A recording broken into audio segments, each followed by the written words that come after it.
Pride je nielen oslava, ale aj protest. Je to akt občianskej angažovanosti.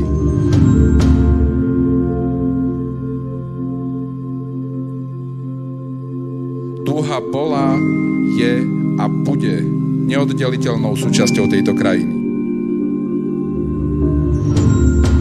Práve naša jedinečnosť, naše identity, akokoľvek rozmanité, veselé, farebné, dúhové, ale niekedy aj smutné a zlomené, sú naším zdrojom sily.